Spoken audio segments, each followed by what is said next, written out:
Hi, I'm Stephen with AlbertaUrbanGarden.ca. As spring progresses, it has been a busy time in the garden.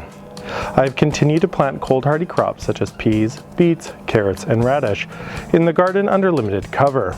Although we are still 4 weeks from our average last frost date, crops like these can handle the infrequent plunges below the freezing mark that we can expect. I've also planted my second crop of cold-hardy greens under the hoop house and cold frame. Finally, I have harvested the last of the indoor winter greens and the tomatoes to make room in the grow room for the peppers that were put in the containers that they will spend the remainder of the summer in. As I continue to work in the garden to extend my season, I was thinking of other ways that I could extend my season.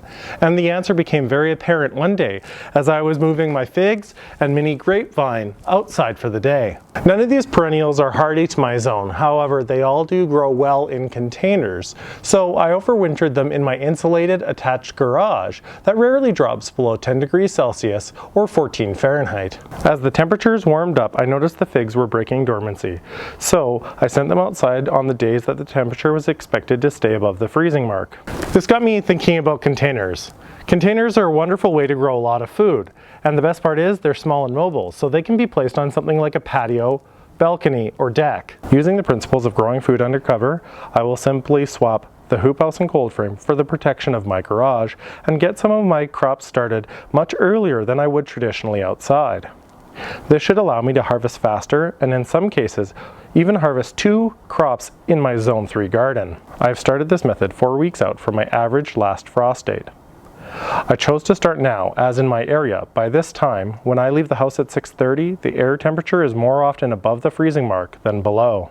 The type of container is not really all that important. However, I do prefer these bags, as not only are they easier to handle, they're easier to store in the winter when you're not using them. To fill them, I use the same potting mix as in my grow room, 1/2 recycled potting mix and 1/2 homemade compost.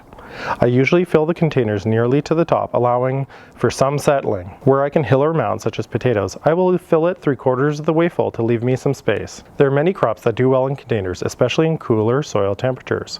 I will be planting potatoes, kale, collards, and Swiss chard. I will still wait to bring my warm weather crops like peppers and tomatoes out, as they are acclimated to much warmer conditions, and even in temperatures well above freezing, these plants can get stressed and potentially die. I will wait to bring them out until later in the season. During the day, I leave the pots on my driveway and will bring them in if there is a threat of freezing temperatures. If the temperatures are still well below freezing when I wake up in the morning, I will simply leave these containers in the garage under protection until I come home at night.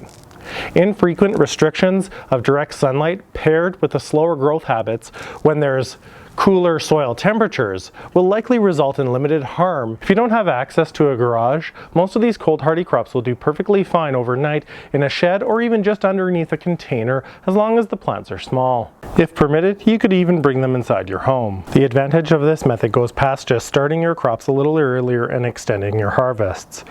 Plants that have been started indoors need to be slowly acclimated to the intense natural light outside. This is a process called hardening off. These plants will have spent their entire life under natural light, eliminating the need to harden off your plants and reducing the stress on the plants. Later on in the season, I'll mulch the top of all of my containers to help prevent water loss and to return nutrients to the soil. The compost within the potting mix should be more than enough nutrients to get you through the growing season. However, if your plant seems to be struggling, you can add something like worm castings to the mulch layer.